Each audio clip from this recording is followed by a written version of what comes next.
Hey, let me get started and respect everybody's time. So, welcome to everybody to a town hall conversation on the impact of COVID-19 on unemployment and the self-employed and independent contractor. It's a program that's administered by the Connecticut Department of Labor through the federal pandemic unemployment assistance program. So it's a brand new program. Again, my name is State Senator Tony Hwang. I'll be moderating this kind of unique town hall resource event for all of our attendees today. I want to first clearly express that the level of frustration and fear among everyone that is attending and so many of the hundreds of emails that I've gotten is remarkable. And it's due to the sudden loss of people's job and the negative impact on their business. And it's exasperated by the lack of clarity and information from our governmental agencies. You talk about the blue button and the red button. It's been synonymous, but there's really a missing point of responsiveness, sensitivity, and efficiency. And you know, the original purpose of this program was to listen to the hundreds of struggling Connecticut residents, and thousands of them, to be able for them to vent and share their stories. But what I learned while asking for participants to speak publicly, particularly on the unemployment area, is most of them were reluctant to speak publicly due to privacy, fear of judgment by others, and the overall unease of losing their job and the loss of normalcy in their daily structure of work, income, and social engagement. It made me realize that we needed to address was the enormous impact on unemployment and the loss of control. So we're going to focus on getting you answers for your unemployment and PUA filings, and to overcome the bureaucratic red tape through the Department of Labor. And we'll take your direct questions on your specific claims and issues on our website, which is Senator Hwang, HWANG.com. Contact on the menu, detail what your requests are, and in representing the 28th district, if you live outside of this district, we'll communicate your needs to the fellow legislators. We'll do our best to contact the Connecticut Department of Labor on your behalf. And before we begin, I wanted to also acknowledge that the legal notice of this meeting will be recorded and subject to the state Freedom of Information guidelines. The recording will be shared with the governor's office and the Department of Labor, as well as entities that can help our questions and attendees address their concerns. You know, so let me begin right now. We've got a great panel of experts to offer their insight and experiences. Let me start by thanking Mr. Victor Fuda, who's the Regional Director of the Connecticut Department of Labor's Job Center for Southwestern Connecticut. Victor is in charge of the Job Search Support Division of the Connecticut Department of Labor. And he is a very capable stand-in for Deputy Commissioner Dante Bartolomeo, who's participating in Governor Lamont's daily update today.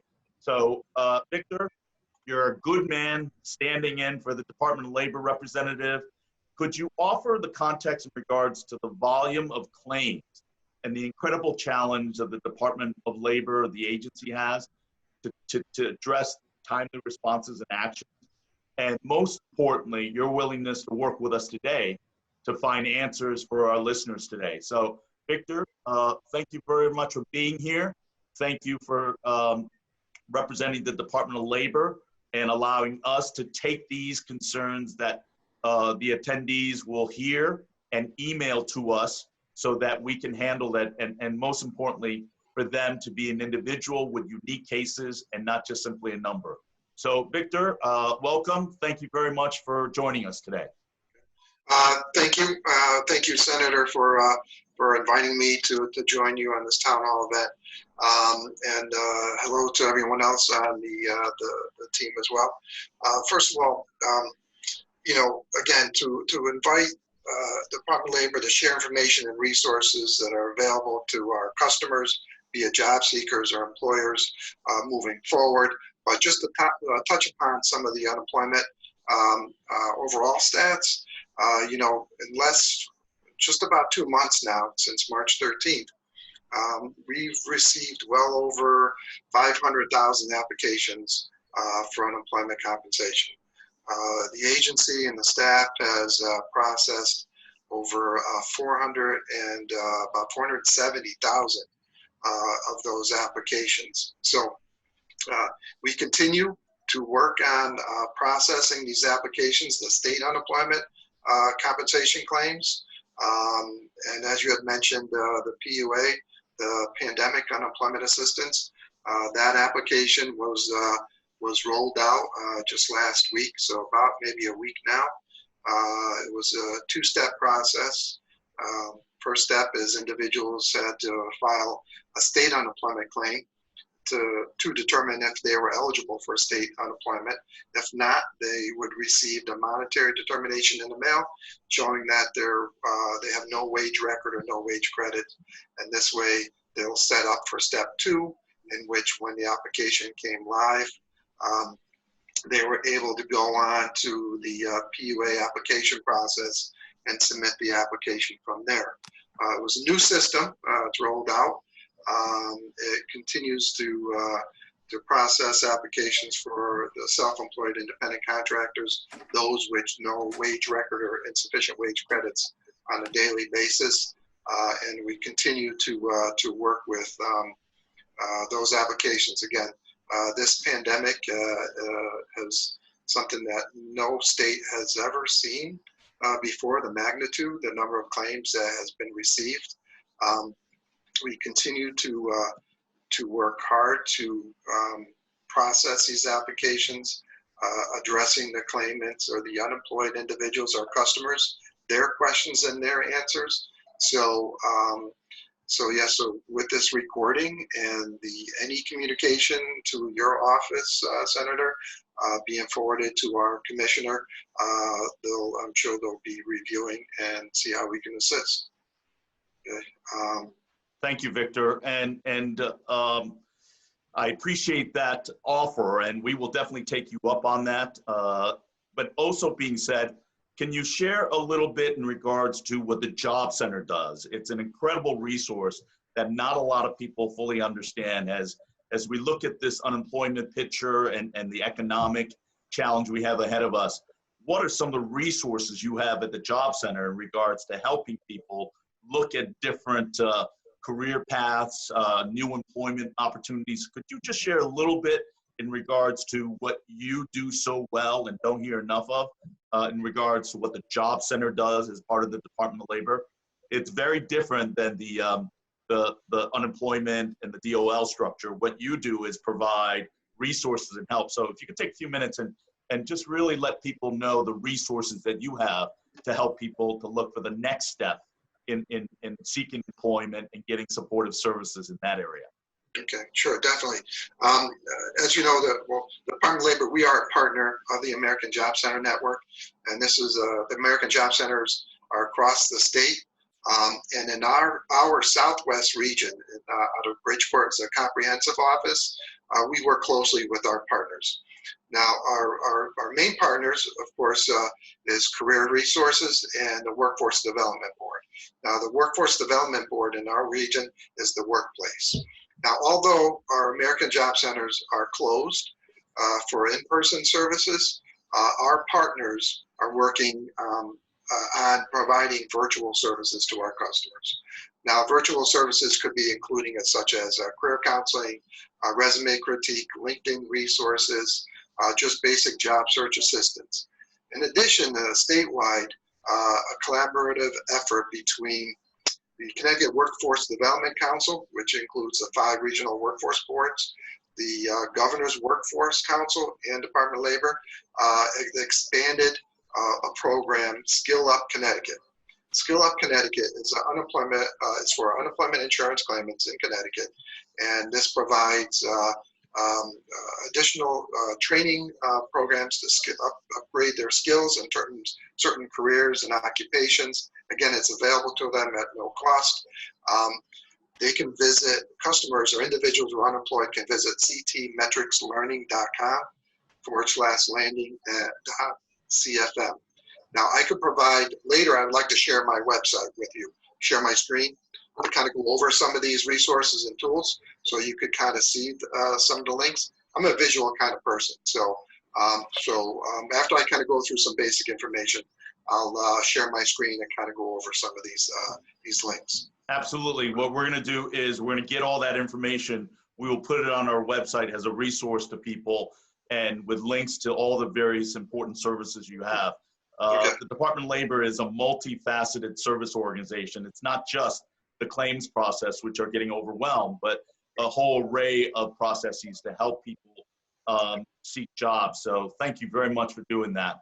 What I want to do is go next to Tara Ferguson Mira. Tara and I just met and talked to each other. She is an independent contractor, and she started a interesting Facebook group that is called Connecticut Self-Employed and now Unemployed due to COVID-19. It's a website that now, it's a Facebook group that now has over 2,000 people offering incredible and compelling stories of the struggles and the frustrations of so many of the people. What I wanted to do was Tara to be able to articulate how she started the group, how she went through the process, but more importantly, be able to be a voice for so many of the people that will be able to see this, from the governor to the commissioner, to hear about the struggles and the frustrations of so many of the self-employed that are now unemployed, and how this PUA program that's intended to help them will possibly help them if they get through the bureaucracy. So Tara, welcome, and thank you so much for starting the group and being a voice and participating with us today. Hi, thank you, Senator, and thanks for all of you who are attending today. And I know that a lot of our Facebook members are here, so this is my face. Hi, everybody. I had the pleasure of meeting about 2,000 people on Facebook over the past month. I am not somebody who generally does Facebook. I am an independent contractor. I'm a court reporter. I do that freelance when I actually work. So in my past life before COVID, I now do what I call full-time on Facebook. And it's kind of a joke to me because one day I found myself unemployed by coronavirus like everybody else. My schedule just cleared and new work just wasn't there for me. And I was very scared and very nervous because I knew that I was not entitled to unemployment insurance as a 1099. And I am the smallest of the small potatoes when it comes to being an independent contractor. I have one agency that I work with predominantly. I have one 1099, and I will do some pickup work, but when I tell you that I've worked for other agencies, probably in the decade that I do this, maybe I've done 2 other agencies that I've needed to. I get consistent work, and it helps me support my family. When my schedule cleared, of course, I reached out to those other agencies, and I tried to get myself on their schedule, but those calendars were clearing as well. And I did not know what to do. So I started looking into the CARES Act, and as that was being passed, as that was being talked about, I know that that was passed on March 27th, and the day that it passed, I was like, great, let me learn and let me see what I need to know here so that I can proceed. What I waited for was to find out how I could file, and that information wasn't available to me. And I don't think it was really available, honestly, nationwide to any of the states for quite a long time. When it finally came up in the state of Connecticut on the Department of Labor website, I think it was April 8th. So at that point, I had already been unemployed for almost 4 weeks and looking for a way to figure out what I'm going to do, how I'm going to navigate this. And I went on to a Facebook group because I didn't know where else to go. There wasn't a lot of information. What I found in that Connecticut Facebook group was a lot of unemployed individuals who had worked W-2, and that was overwhelming to me because I had never filed for unemployment. I'm an independent contractor. I didn't know any of this. Where I what I found there as well was a lot of people just like me. And those people were self-employed. They had filed for regular unemployment through the website because we filed early in March, but they were getting denied and they didn't understand why, and they were scared. So I don't know, I went down to do laundry one day. I came upstairs and I was like, I'm going to start a Facebook group. So I posted this group and I said, you know, if anybody wants to join, maybe we can try and figure this out together. I thought maybe if I got 100 people, maybe if I could help 2 of them, maybe if we could work this out, then I did a good thing. A month has passed and we are up to 2.1 thousand members of self-employed individuals who are very united, who have grown together. We've never met, but we have gone through this period of a month of probably one of the most difficult times in our lives together.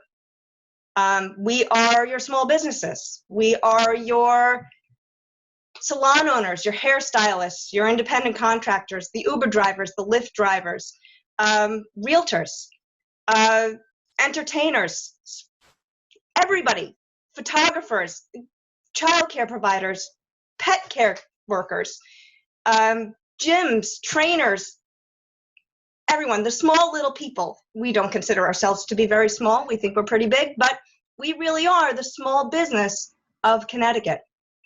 And we are used to being able to run our business in this method where we have our highs and we have our lows and we have our busy periods. Summer is very busy. Summer is very slow in my industry. I'm used to that. I will plan ahead. I will do what I need to do to work that out. But nobody, and I don't mean just us, I mean nobody was ready for this virus to hit and for us to be out of work to the level and to the extent that we are. So we were very thankful and we were very happy to have this CARES Act, to have the PUA to become even something that we could even think about, something that we could consider, something that we could look forward to. And I honestly thought, hey, maybe it'll take like a week or 2, but it took about 8 weeks. 8 weeks, and it was very hard. And in our group, we would grow by hundreds every day. And we're talking about people who are now worried that not only are they going to lose their business because they can't finance their business, but they're going to lose their home. They're going to lose a child. They're going to lose their ability to feed their family. And it got very real. And it got very, you know, we tried to stay positive. We hit some rough patches. We've come out on the other side and are still working towards it. But there was nothing really that could help us prepare. We understand the needs and the requirements of all that goes into putting the process in place for the Department of Labor, for the state of Connecticut. Unprecedented. The program didn't exist. We didn't even know about it. However, for us, the information coming to us was hard for us to gather. Reading articles, hanging on every word from the Department of Labor, and it was what I called breadcrumbs. We hoped for more, but we know that that program was also developing. So we tried, and we were very patient. Some of the feedback was that the Department of Labor was very overwhelmed, but I'm just here, I've been asked to come here to tell you that we too are and have been very overwhelmed. We are now talking about reopening the state of Connecticut, but the self-employed people are still trying to finance themselves through the lockdown of the state of Connecticut. PUA was opened last week with the red button. We were very excited to see that. Some of us have been able to collect from the PUA, but at this point, the majority of us still have yet to see any of that income. There are several of our members who are unable to even file for processing errors. Even though they have been cleared to file, they're getting errors that their regular benefits claims have not been found. They are locked out of their accounts. They can't check to see the progress. They can't check to see if their account even went through.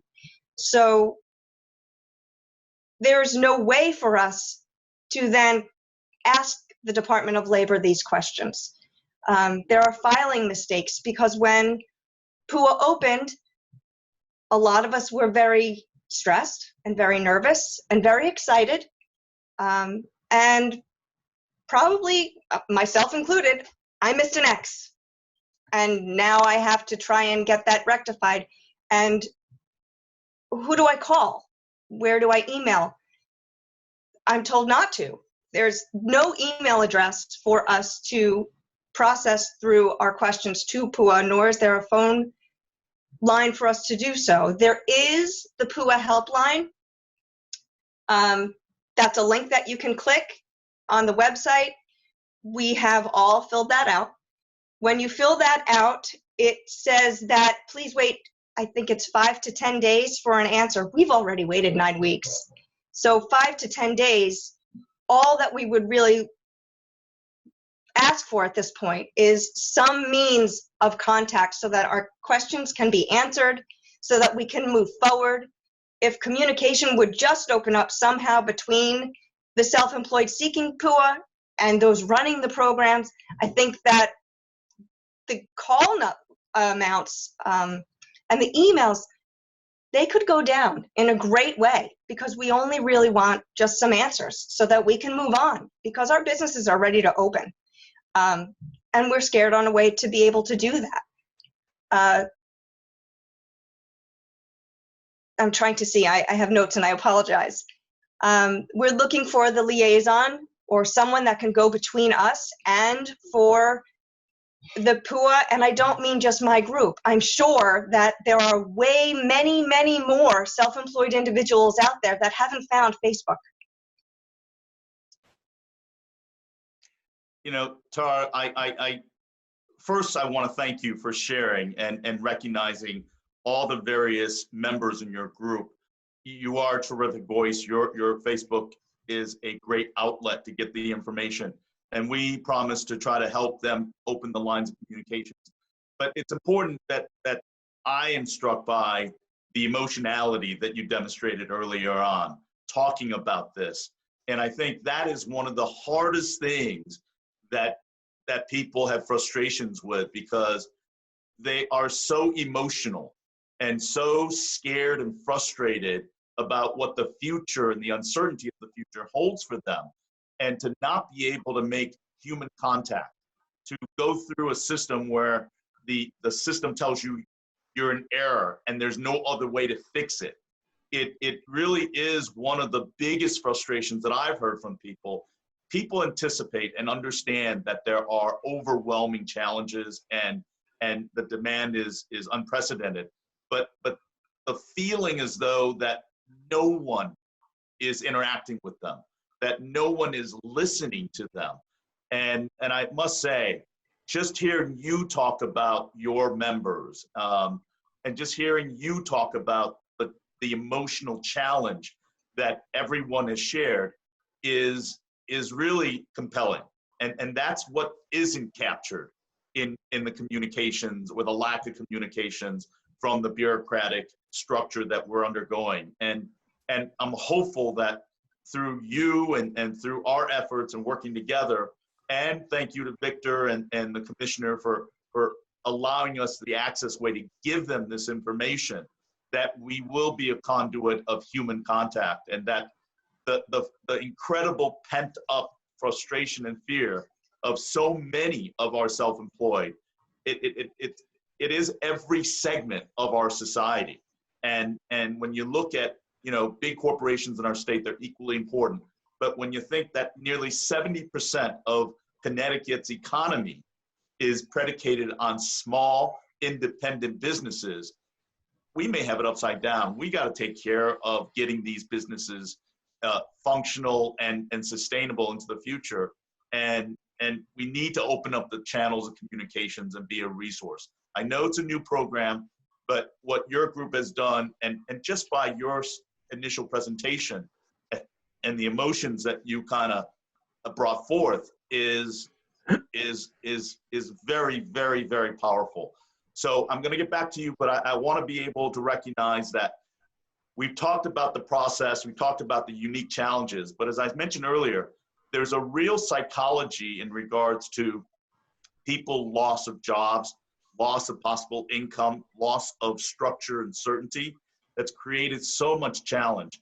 And what I want to be able to do in this program is be able to provide resources and pathways that people can still do in addition to unemployment insurance and the pool insurance, but to be able to know what other things they can do to be able to plan and help in their future plans on such uncertainty. We have Scott Wilderman, who's the president and CEO of Career Resources. And I'm going to be a general kind of description. Their mission statement is to significantly improve the family unit through employment to ensure that economic opportunities exist for everybody in the communities that they serve. In a nutshell, Scott, if you could share what type of resources, what type of support services Career Resources has. It's a nonprofit, but it gets funding from state and federal organizations, but you also had a long history of helping people struggle and help them go through a path forward in reemployment and getting these kind of opportunities to ensure that they are successful and sustainable into the future. So Scott, thank you very much for joining us. And if you could elaborate a little bit of the services and the resources you have to our listeners, that would be very helpful. All right. Thank you, Tony. And thank you, everybody, for joining today. And Tara, you were very good today articulating about your concerns and the lack of communication. And I think that this will definitely resonate, and I'm sure that the commissioner will hear it. And Victor, too, thank you very much for joining today as well. As Victor mentioned, we partner with Connecticut Department of Labor and a lot of the things that we offer. At this time, there's a lot of things we do virtually, as you can imagine. We'd love to see you in person. We are a touchy-feely nonprofit organization, but in this instance, you actually have to reach over to us through the internet. We do have virtual career counseling going on. So if you go to our website, and Tony has the information for that, you can actually connect with one of our counselors. We can help you with everything from looking at a job search or resumes or what other opportunities might be out there for job skills training. We just completed a few virtual job fairs as well, and we recorded those job fairs like Tony's recording this. We have many employers still in the region that are actively hiring. I know a lot of you are independent contractors, but if you're looking at looking for another opportunity, they are still out there aggressively hiring in this area. The other thing I pointed out is we received a grant from the Fairfield County Community Foundation. It's a small grant, but we can provide micro grants up to $250 for individuals that might be struggling with anything from energy to electric bills to phone bills. Again, I gave Tony the link to that, and hopefully he'll get that out and be able to share that with members here that are joining us today. The key thing is that while we are, the key thing is that we're still here. We can still help you connect to a variety of resources. We have a bunch of workshops from talking about how to use LinkedIn. Victor mentioned that. We've got other workshops happening from Excel and even how to use Zoom. I mean, Zoom is really new to a lot of us. It was definitely new to me, and I'm still learning about it. But it's an ongoing process. And the main thing that we have to do, and I think Tara is very good at mentioning this, we've got to communicate, and we've got to find other ways in which we can, connect, because the day of calling somebody up, getting somebody on the phone quickly now, and getting answers, isn't as easy. So we got to find other alternative ways in which we can get answers and help each other get to where they need to be. Thanks, Scott, and you really are humble in saying that your organization is so expansive and has tremendously documented success stories, and you're there waiting for people to seek your help. So we will make sure that the resources and the contacts are out there. because I think one part we can help with people that are struggling right now is giving them a sense of pathway to the future and a sense of certainty moving and being able to plan their future and have some opportunities and really to improve their family life through employment. So it commits to that mission. So thank you, Scott. We're talking a lot, you know, a lot of the issues have come around through the pandemic in regards to mental health. But one of the most interesting phenomenons is the fact that we don't talk enough about job loss and economic loss and the uncertainty that creates mental health distress. And it's not a typical phenomenon. And it is also one that carries tremendous social stigma. As I learned in asking people to participate, most of them are extremely appreciative of the help we're giving them and very, very frustrated and anxious for direction forward. But they're also sensitive in not letting everybody else know about their plight from a standpoint of them being unemployed, lack of resources and financial and access to materials that allow them to move forward.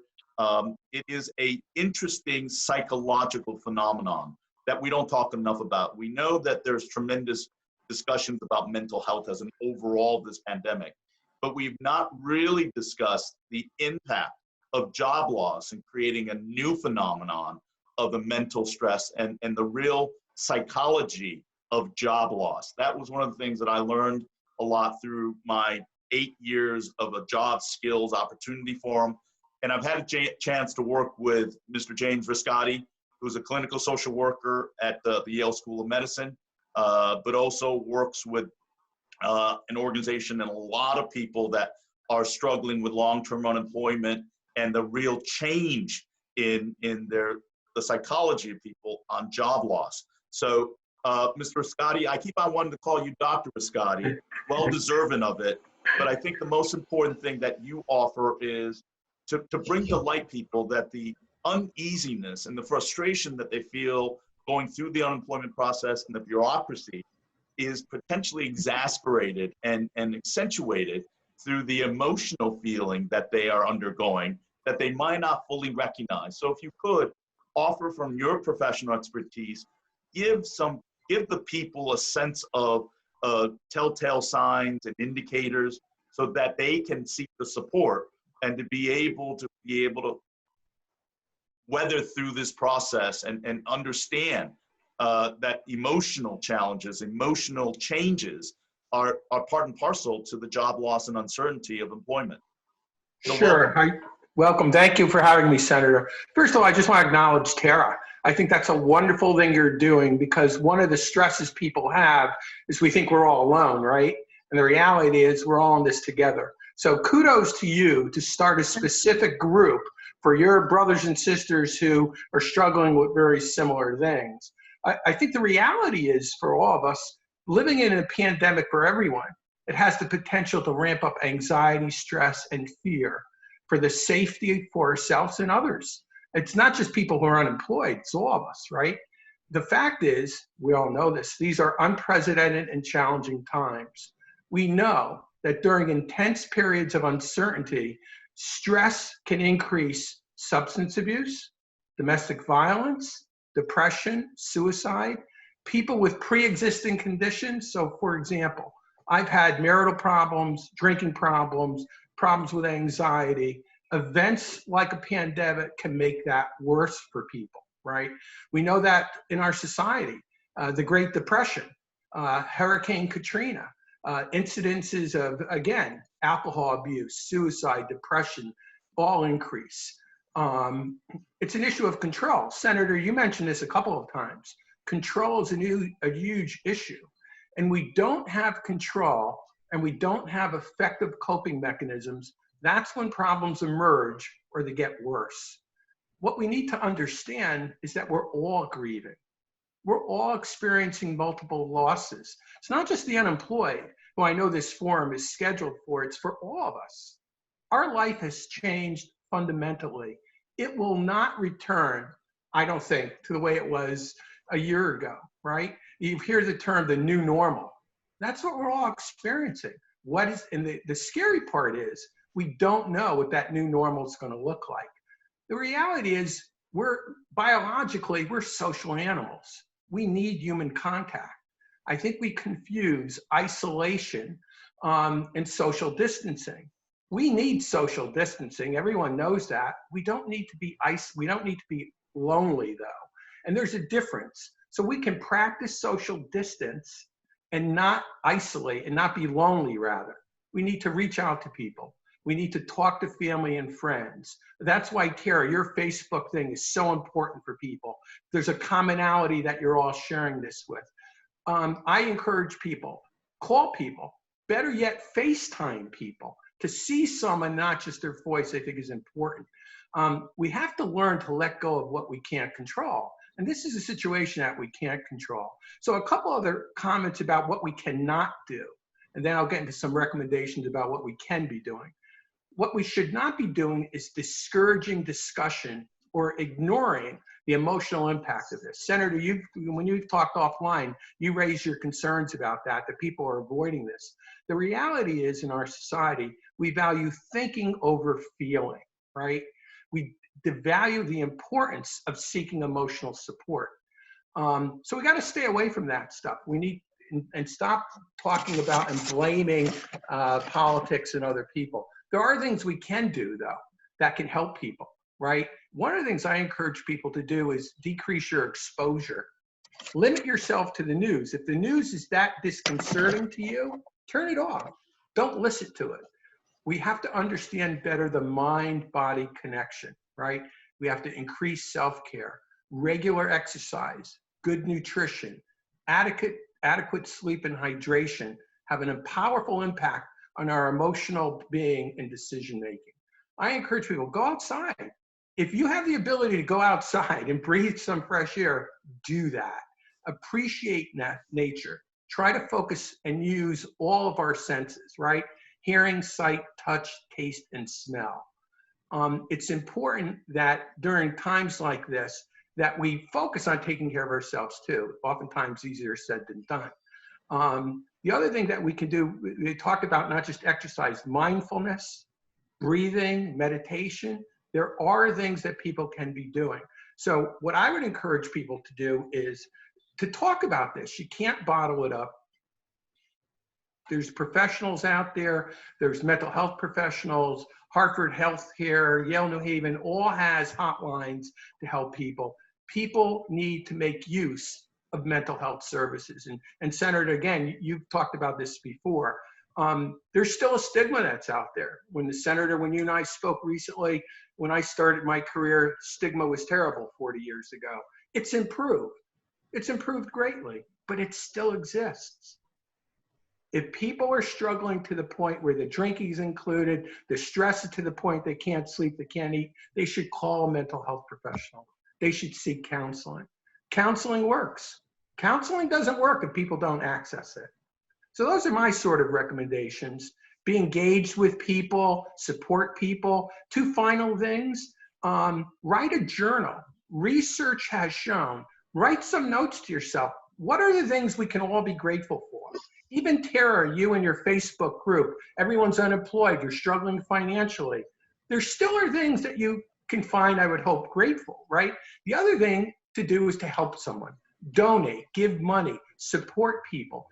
Biologically, it makes us feel better to do things like that. So it's not just talking to someone or a therapist, it's being available to other citizens who are struggling with very similar issues. We're all in this together. James, thank you very much for that. And we've heard that from mental health professionals and offer support. Could you, in your expertise related to job loss and long-term job loss and economic insecurity that ensues all this, can you tie that in with how that may impact people when they don't realize it? You know, people understand that, you know, mental health and stress and all that encompassing, but it's much more insidious with a sense of job loss. And can you describe a little bit from your clinical terms in regards what a job entails? It's not just a job, it's a 9 to 5 routine. It's the waiting in line for your Dunkin' Donuts coffee and Right. having your lunch at a fixed spot, and you may not love the job, but it Right. is a form and a sense of your identity. And with all of that being displaced, can you talk specifically and share with the audience that have experienced job loss in an unprecedented sudden term that may not have ever gone through unemployment and the uncertainty? Tell us about what some of the emotions that they may be experiencing, they may not realize, of what job loss could impact people's emotions and Right. psychology. Yeah. Because we don't Well, talk enough about that. Well, it's huge. I mean, it's more, you lose a job. So it's not just the money, it's routine, right? It's social connection. You're not with people anymore. And more importantly, it's identity, right? Freud said that a healthy person addresses two areas that are important in a healthy person's life: work and love, right? Relationships and work. So we're tied into our identity. And even though sometimes some of us may complain about our jobs, any job, I don't care if you're a senator or a social worker, there's stresses in any job that we have, but it still forms who we are. And now we've lost that. So we have to also separate out intellect and feeling, right? So I may know intellectually, my reason tells me I lost my job because my company closed down because of COVID, right? That's reason, that's logic. But feeling is a different thing. I feel terrible about that, even though there's nothing I did to help me lose my job. People can get consumed then with the pitfalls, right? When you don't have social connections with people, when you're not working, when you don't have income, when you're worried about your future, tied in with the unknown about when's this going to rebound, it can lead people to depression and drinking more, as we already said. So those are the things I would encourage people to be thinking about. The worst thing that people can, and again, and Tara, I've never met you before, and I just heard about your program, but I'm so excited about that. That is psychologically so helpful for that group of people to come together and bond. We're all struggling with a similar thing. We don't do enough of that, right? One of the benefits of group therapy is the fact that most of us think I'm the only one struggling with this issue, right? Then you bring together a number of individuals and you realize it's not just me. She feels the same way. He feels the same way. It validates our feelings, right? Plus the very practical fact that at least your Facebook group is going to try to get some answers about the unemployment and stuff. So Senator, those are my thoughts about that. It's we may occasionally complain about our jobs, but it's an important part of structure, social connections with people, money to support our family, and our identity. Thanks, Jim, and I appreciate that, and I hope this allows people to understand a little bit all the range of emotions that they feel. And one of the things you talked about is the fact they may not realize it, but in some ways they may be self-medicating, adapting on their own coping mechanisms. And one of the biggest issues of concern is, when we decided to address essential businesses, I think the governor didn't even think twice about making sure that our liquor stores remain open.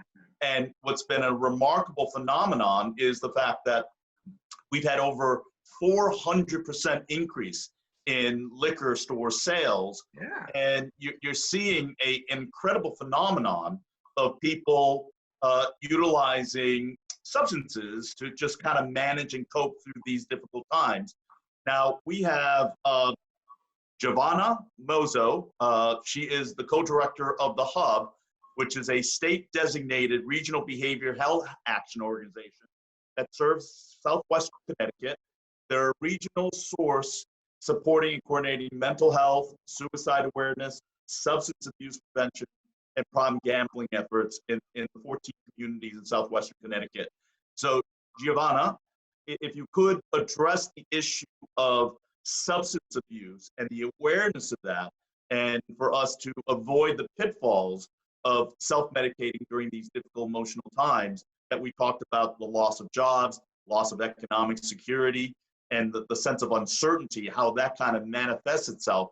And also, if you could share the interesting data point that you shared with the Commissioner of Demas in regards to actual decreases in reports of substance abuse. So Giovanna, if you could join us, thank you very, very much for being here today. Thank you, Senator Hwang, for inviting me to this panel, and thank you to the other panelists for all of your input and suggestions, especially Tara. I can't, just like Jim, I'm so excited that you did something like this, and this is my first time hearing about your group, and I really appreciate it, because I went through the same thing as everybody else. My husband is unemployed now, and he was a contractor, and he has no job anymore because of COVID. So I really appreciate what you're doing and how you are advocating and speaking up for everyone else that is part of your page. So thank you. Thank you. And thank you for telling your story. Again, just like Senator Hwang said, not many people are telling their story for whatever reason that They're telling me. Tons. And that's wonderful. Wonderful. It's good and bad, of course, because you have everything on your shoulders then, but you're doing a fantastic job. Okay. So just like with everybody else was saying, Jim, I think you and I were writing or thinking about the same topics that we were going to talk about. So for us at the Hub, we're finding that social distancing and quarantining and loss of jobs, a lack of insurance is definitely overwhelming our state and our communities. And as Jim was talking about, stress and isolation are the most frequent triggers for drug and alcohol misuse. Now, yes, alcohol sales have gone up, and it's because many people feel that alcohol will relieve the stress. And we try to talk about the different type of coping skills that one should have besides going to have a glass of wine after you become a teacher for your children, or after your long day of work and other responsibilities in your household.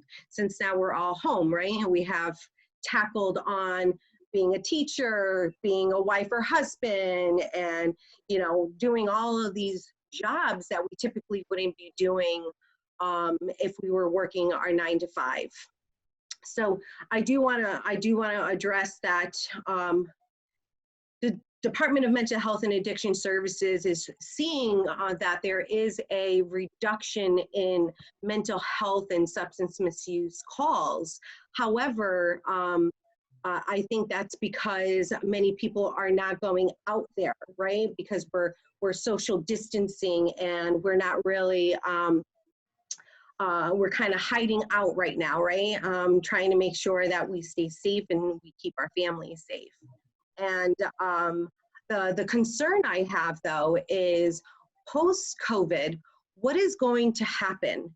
And I keep on talking to multiple communities about this, and how I fear that there's going to be such an increase in requesting treatment services, because everyone is drinking during the social distancing quarantining time.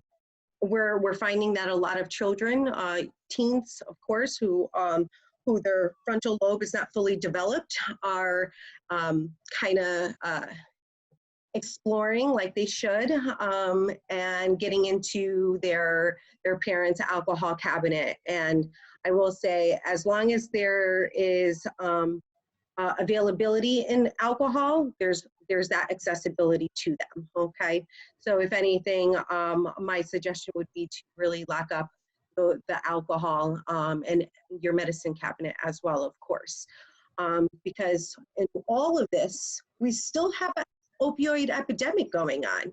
And we may not be seeing a lot of overdoses at this time because of the lack of accessibility to their drugs, but we are seeing an increase in alcohol and marijuana usage. So we definitely want to make sure we're modeling good behavior for our young folks, okay? Again, some advice for those that are really struggling. You and I, we're all in this together. There's that shared trauma that our life has changed. And this is our new normal, like Jim said. And this is what we're going to be seeing for quite some time until things change, or at least more research starts to happen with what is COVID-19 and having a vaccination and things like that. So a couple of things. Find ways to connect with others, like Jim said, Facebook, FaceTime, on our website, www.thehubct.org. We have hotlines and warm lines available to you. Hotlines are for more of if you are in crisis, that's who you want to reach out to. There are professionals that will be able to assist you and guide you into your crisis and be able to follow you through on what is happening. A warm line is for anyone that is looking for support. If you're feeling alone, depressed, anything like that, there's that other person on the other end who is going through the same thing as you. So I do recommend that you go onto our website, and Senator Hwang will have that information on his website for you, with a different type of flyers, of course, that different agencies have. Also, we do have virtual support groups in our state. Support groups not only for recovery, but for peer support groups, or even just a support group because you just want to talk to other people and you want something different for that day.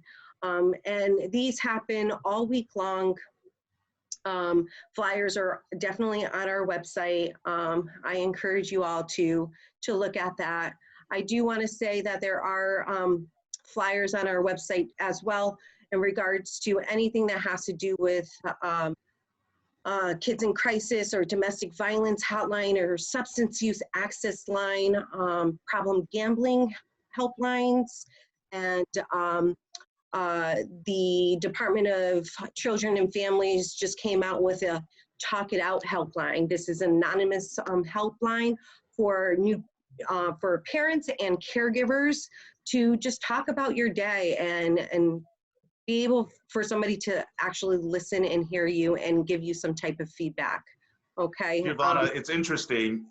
If you could clarify between the crisis hotline and the warm hotline and the 211, all three of them have different services, but the most important thing is you're gonna get a live person who's going to connect with you and be a resource for you. Would that be correct?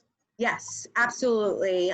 211, of course, is our state line where that person will be able to direct you to what you need or what you would like. And they have all of the state resources at their fingertips.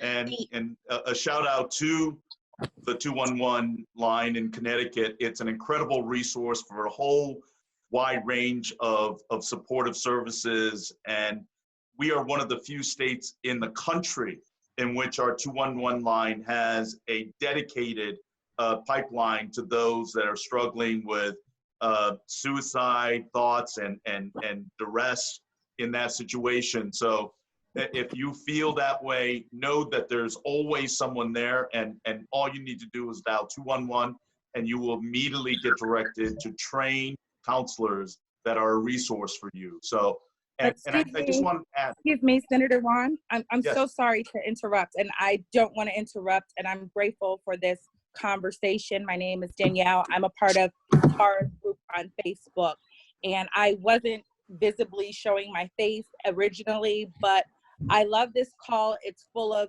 numerous resources for numerous people. I'm just not sure if it's towards our group. And I keep hearing that we're in this together and that we've got all of these, the psychological, from alcohol. I appreciate all of these resources, but for people who are on this call from Tara's group, it's a little difficult for us to sit through this call for job resources and alcohol and this and that, when our simple problem right now is just being able to provide for our families.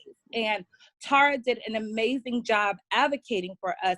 I am so grateful for her and her group, because had it not been for her group, there would be a lot of us who would not even have been able to get to this point in filing, this process of filing with PUA and unemployment.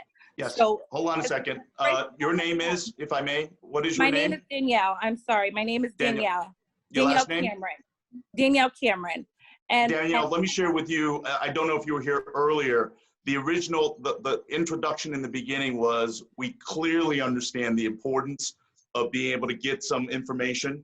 Mr. Fuda from the Department of Labor, as well as Deputy Commissioner of Labor, Dante Bartolomeo, has offered for us to be a conduit, and I've shared my email.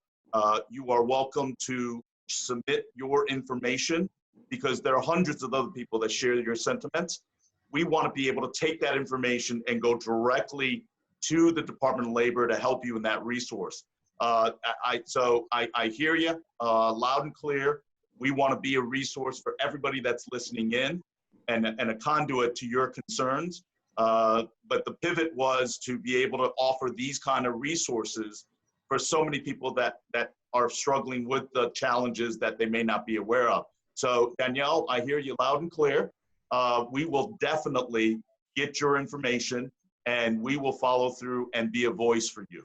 So I hear you on that. But I also wanted to stay on the schedule.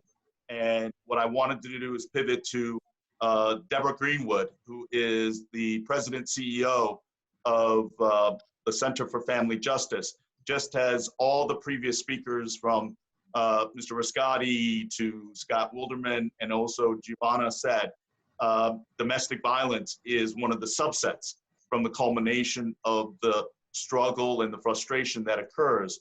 So I want to be able to welcome Deb, who's at a national conference and was very kind to call in to offer her support services, and let people know that as people go through the struggle and the frustration, and Danielle, I hear you loud and clear, and we can even sense just through Tara, the struggles and the frustration of wanting to get answers.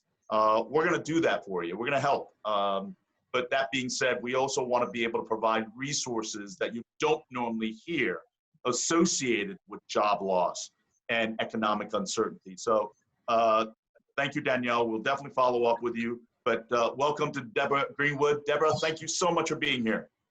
Thank you, Senator Hwang, and thanks to everyone that's on this call. I'm learning a lot.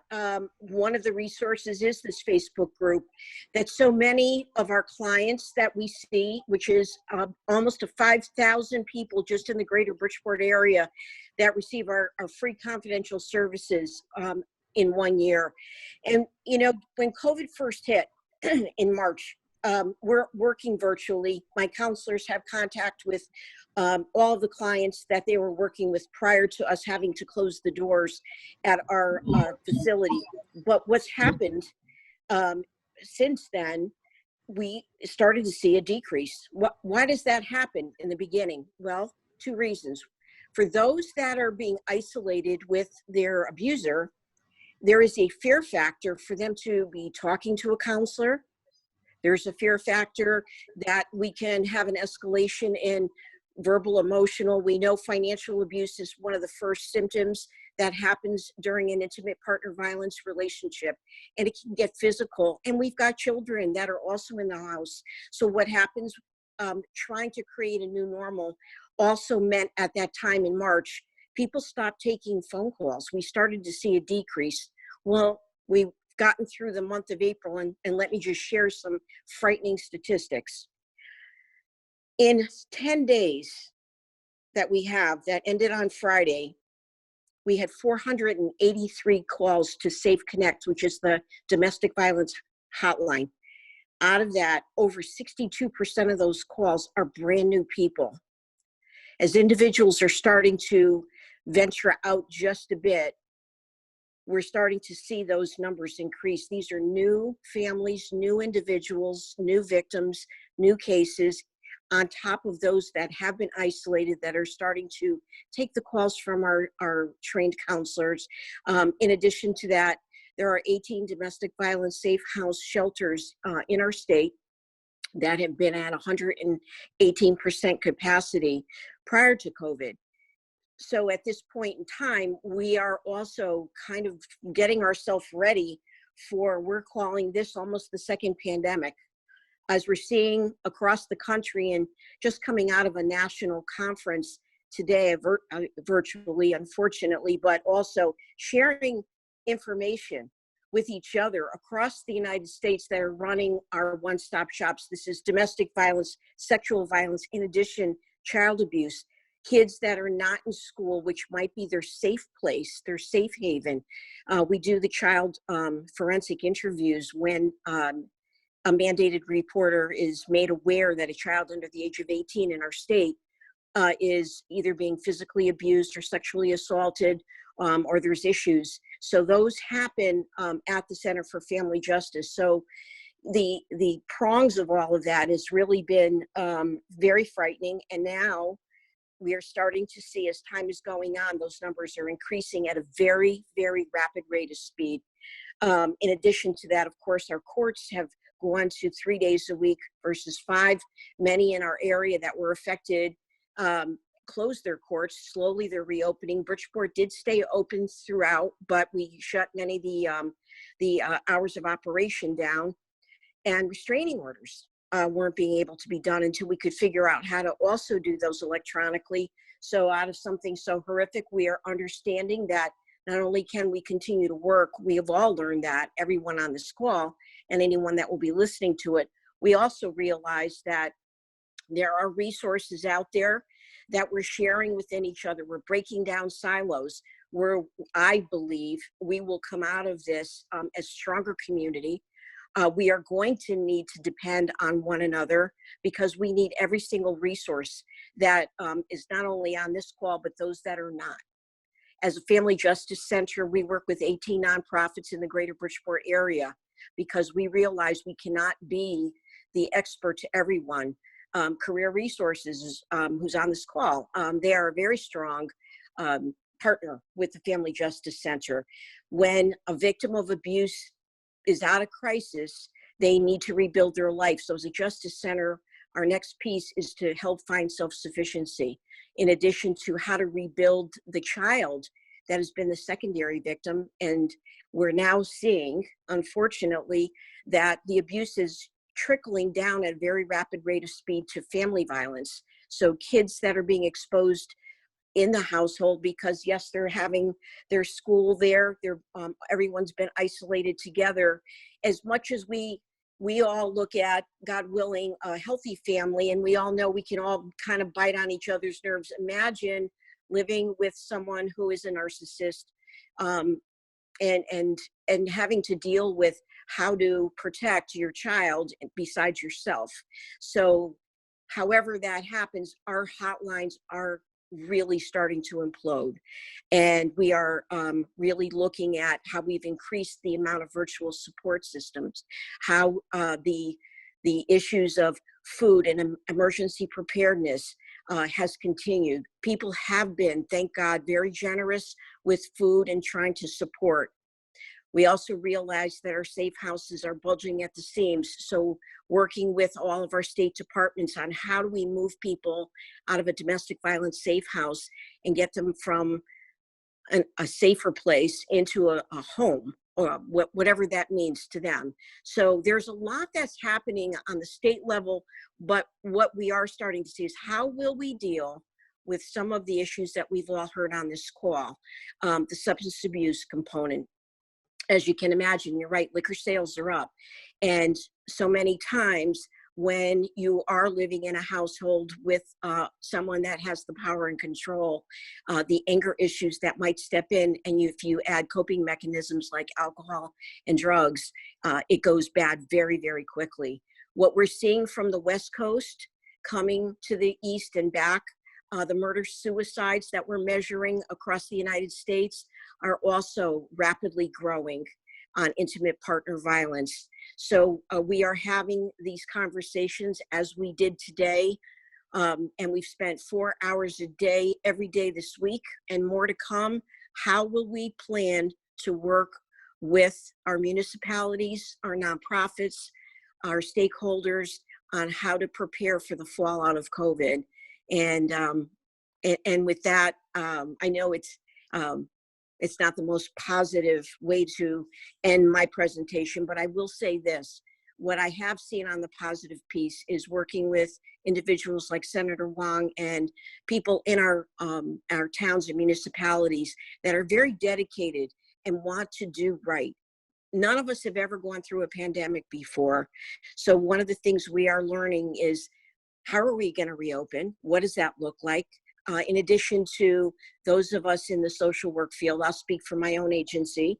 They're listening to some horrific stories. Their caseloads went from a normal 25 to 35. They're now pushing 60 and 65 cases per counselor, and we have 7 counselors. So, how do you deal with the volume? How will we work with the children? How will we work with the family? And really trying to put together plans. It's a moving document, and trying to keep their mental health going. In addition to everything else, I think we all have learned so much that there are resources. We do have to work together, link arms. We all are in this together. That never gets old saying that. But I will say that whether it's taking that walk and meditation, myself and my team are working every day with my counselors and my staff team to make sure they're not breaking down. I've already been made aware that I have 4 full-time positions, and they just don't want to come back to work because they just feel like they're fried. They've had it. They're also afraid to come back to work.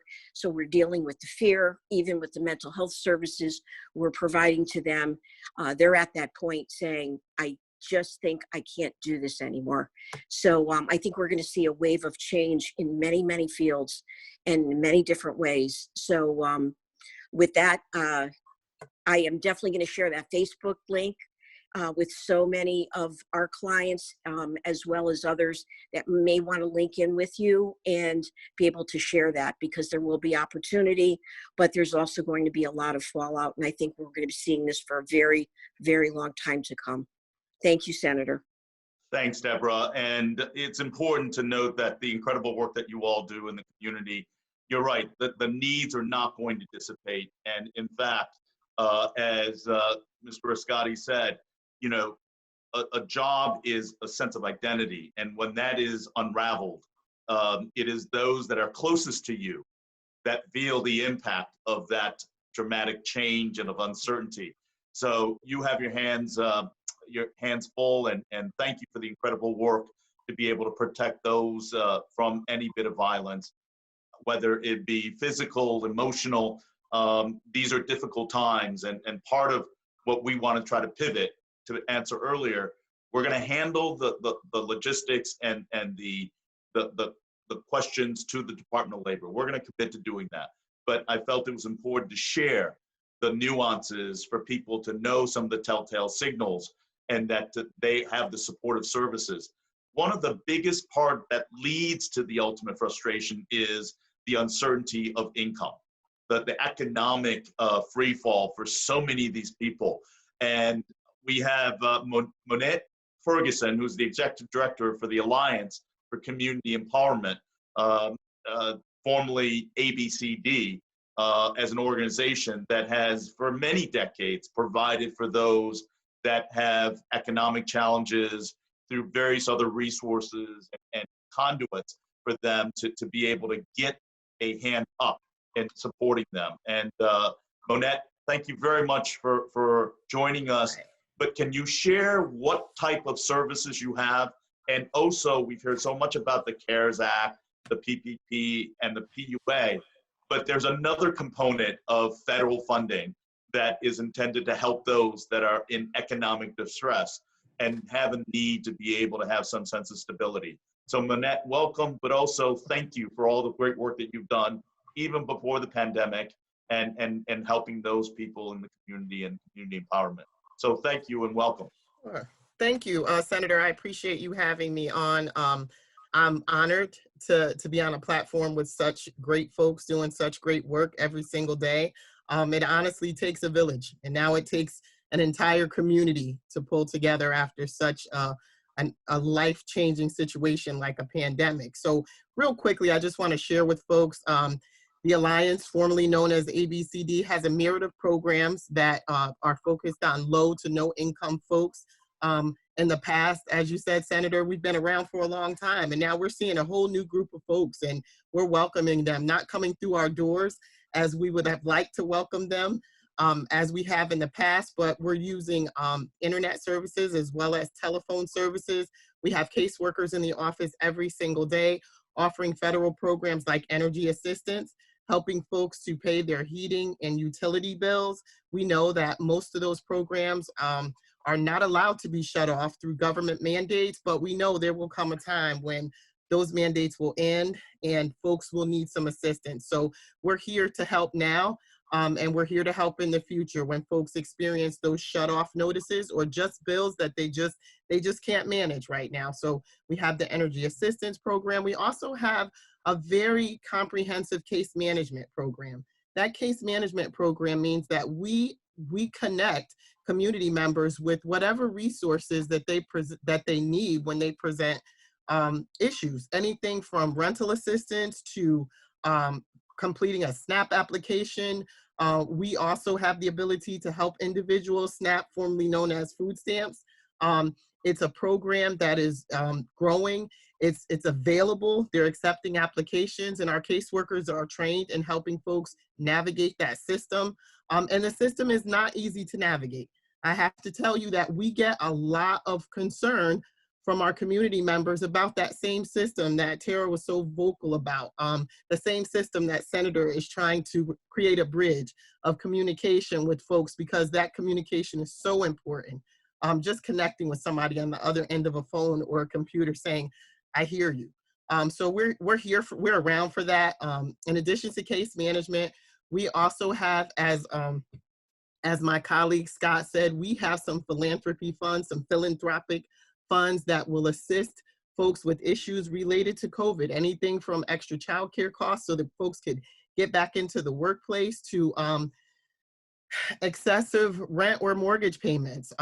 We're paid the third party directly, not a lot of poking and prodding and question asking. We really just want to get this money out the door and help folks. There is an income rate, like most folks qualify because a lot of folks are not working right now or they have low to no income issues. So we have a lot of interest in that program. We can give up to $200 toward that need for families and individuals. We also will assist with food insecurity. So we can give up to a $200 gift card to a local grocery store for folks that are experiencing food insecurities, which could help with some of the other issues that are happening, in every home right now that I could probably think of. So outside of case management, energy assistance, and really thinking about, we also have a rental assistance program. We have funds, local funds that help folks continue to pay a portion or some of their rent. We're taking applications for that program as well. Again, these are all income sensitive, but I guess the good and the bad news is most folks qualify. So we're here for you. So I appreciate this opportunity to share these programs and let folks know that Alliance is assisting community members every single day, Monday through Friday. We're there to answer the phone. We're also there. We have Facebook pages. We have a brand new website, alliancect.org. please go to our website, go to our Facebook page. You can inbox us, you can send us a message, any way that you feel comfortable communicating with us, even if you just want information about a program, we'll be happy to give you information or even assist you with applying for some of these programs. Thank you, Dr. Ferguson. Now, your facility is based in Bridgeport, and you also have another site in Norwalk as well, right? Mm-hmm. Absolutely. Mm-hmm. And people can make the request even if they aren't sure about their income level. There are resources that your organization can refer to them as a ultimate safety net for so many of those unemployed that may not qualify, and also for those that are self-employed by a glitch or two don't qualify for that, there are resources out there from the federal fund and also from local and state funds that are there to help people weather this storm. Would that be correct? Absolutely. Please don't think that you don't qualify, even if you haven't qualified in the past. We're asking folks to just pick up the phone and make that call. I know that's not an easy call to make if it's the first time that you've had to even ask for help. It's a difficult situation for us all, but we are here. We're ready to help folks. We have resources, state, federal, and philanthropic resources to help people, and we're here for you.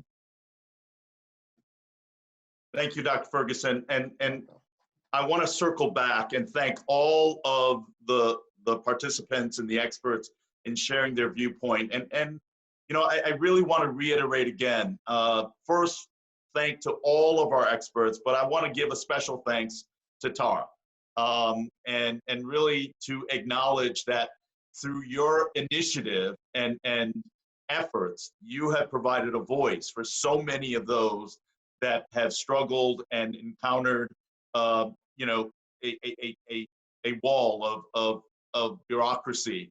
And I want to make that commitment. So for those that are listening in that have particular problems and issues, please go to my website, Senator Hwang, HWANG.com.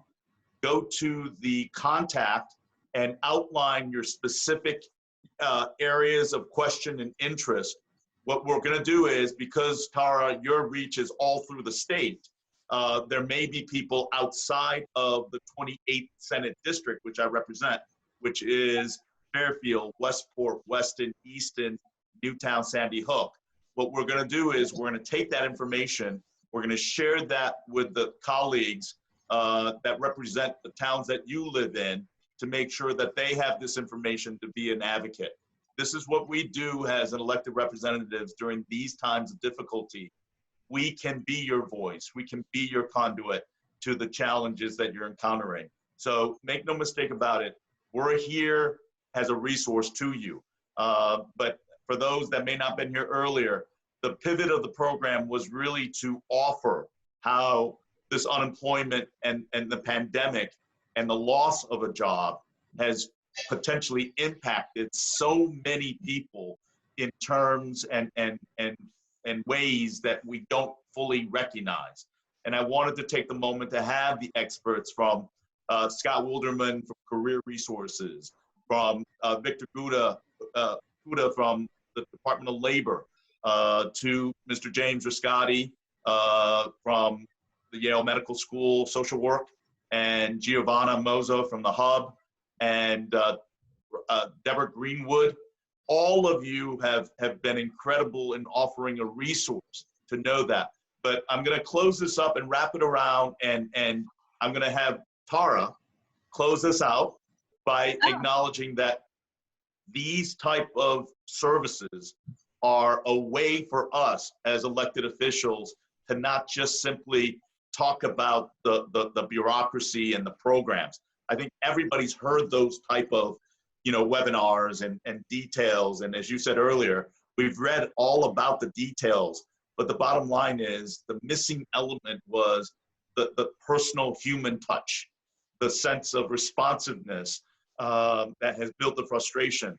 What we want to provide here are resources outside by tremendous services that are available, that other facets of your needs are addressed, and people are ready and willing and available in person to hear your thoughts and concerns. So Tara, if you could close it out from the group that you've been so kind to be a conduit, and you did all of those things even without recognizing it.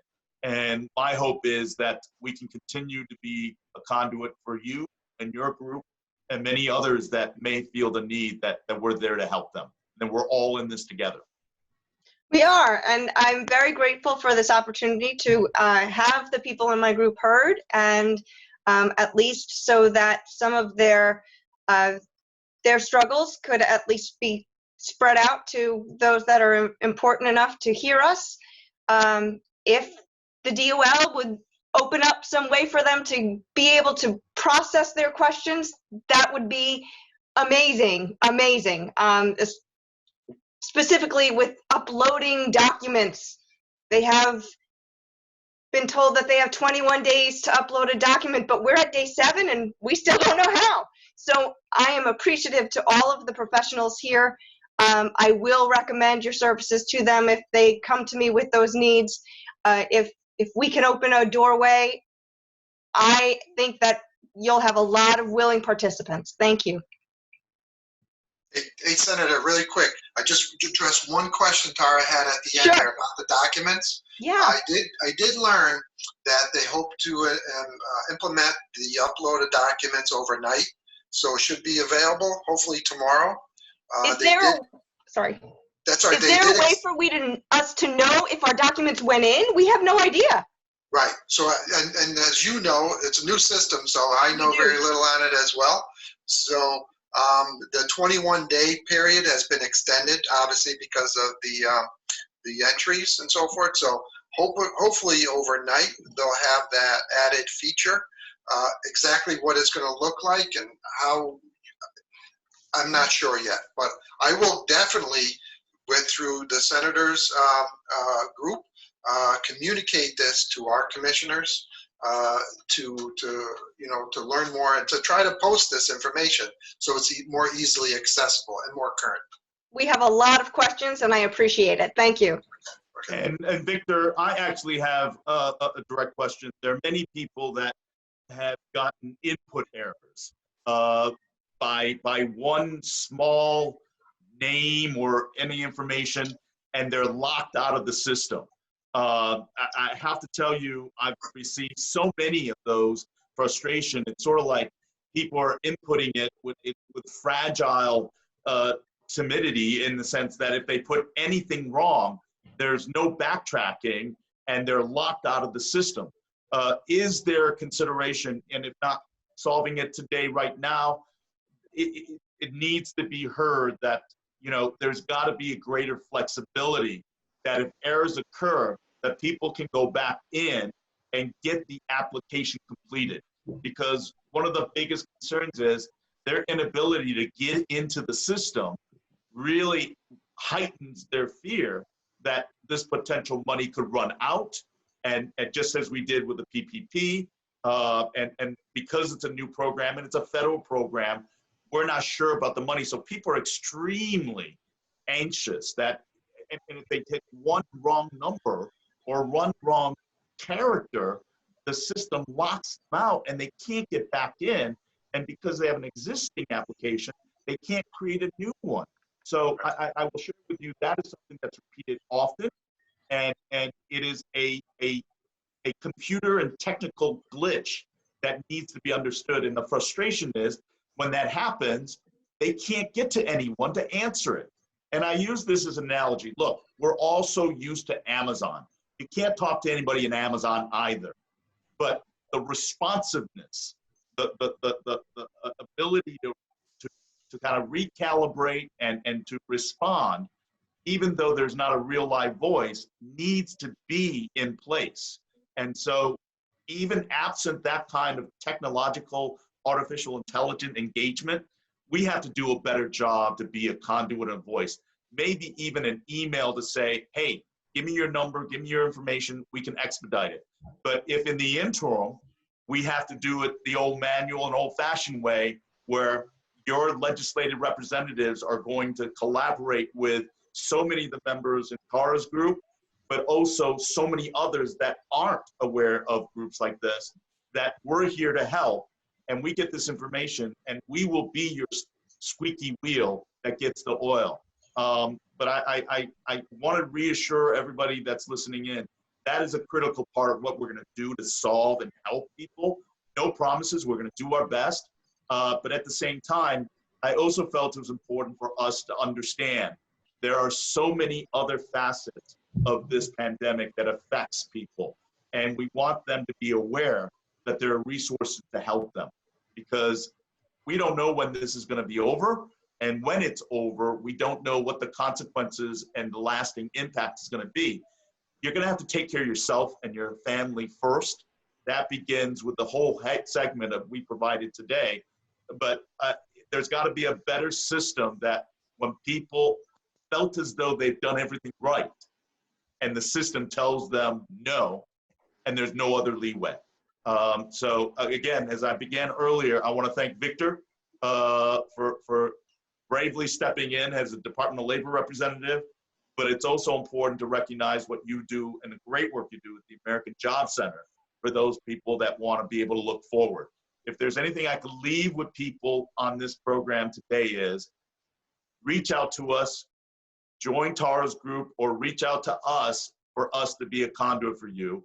We're not miracle workers, but we can try our best. But the bottom line is we are in this together, and we will weather this storm together as well. So Victor, thank you, we're Senator. going to stay in touch with you. Okay. So thank you very, very much. You're welcome. Thank you. Thank you. Tara. And Tara, Thank you. and so we're going to respect the time. We're right on schedule. Thank you very, very much again. For those that want to send us their direct questions, you can reach out to the website, Senator Hwang, HWANG.com, and hit the contact section, which will have an outline of exactly the questions and a ability to send us the data. And I want to do a big shout out to my legislative aide, Tara Frailing, who has been remarkable. And I want to thank Sarah Richards, who helped coordinate this. And a little shout out to also Steve Carpel, who made the introduction to Tara through a phone call. So thank you for all of the participants and also for all the individuals that are weathering this storm. We are all in this together. And for us as elected representatives, our role is here to help you. So thank you, everybody. Be safe and have a great rest of the week. Thank you. Thank you. Thank you.